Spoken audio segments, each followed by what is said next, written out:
حضرت عمر رضی اللہ تعالیٰ عنہ خلافت سنبھالنے کے بعد بیت المال میں آئے تو لوگوں سے پوچھا کہ حضرت ابوبکر کیا کیا کرتے تھے، تو لوگوں نے بتایا کہ وہ نماز سے فارغ ہو کر کھانے کا تھوڑا سا سامان لے کر ایک طرف کو نکل جایا کرتے تھے۔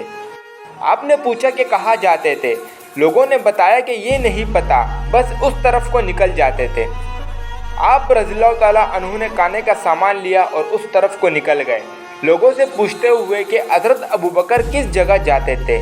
پتہ چلتے چلتے ایک جھونپڑی تک پہنچ گئے، وہاں جا کر دیکھا کہ ایک بوڑھا آدمی دونوں آنکھوں سے اندھا ہے اور اس کے منہ پر پالکے بنے ہوئے ہیں۔ اس نے جب کسی کے آنے کی آواز سنی تو بڑے غصے میں بولا کہ پچھلے 3 دن سے کہاں چلے گئے تھے تم؟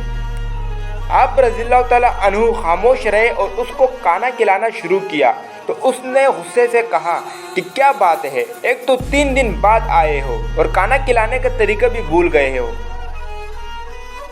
تو آپ رضی اللہ تعالیٰ عنہ نے جب یہ سنا تو رونے لگے اور اسے بتایا کہ میں عمر ہوں اور وہ جو آپ کو کھانا کھلاتے تھے وہ مسلمانوں کے خلیفہ ابوبکر رضی اللہ تعالیٰ عنہ تھے اور وہ وفات پا چکے ہیں۔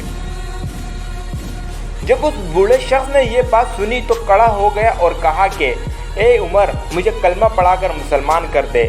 پچھلے 2 سال سے وہ آدمی روز میرے پاس آتا اور کھانا کھلاتا رہا، ایک دن بھی اس نے مجھے نہیں بتایا کہ میں کون ہوں۔ میرے محترم دوستو، ایسے اچھے اخلاق والے تھے وہ ابوبکر، اور ایسے ہی اچھے اخلاق کا درس دیتا تھا ہمیں ہمارا یہ دین اسلام۔ اگر ویڈیو پسند آئی ہو تو ضرور ہمارے چینل کو سبسکرائب کریں اور ویڈیو کو لائک کرنا نہ بھولیں۔ شکریہ۔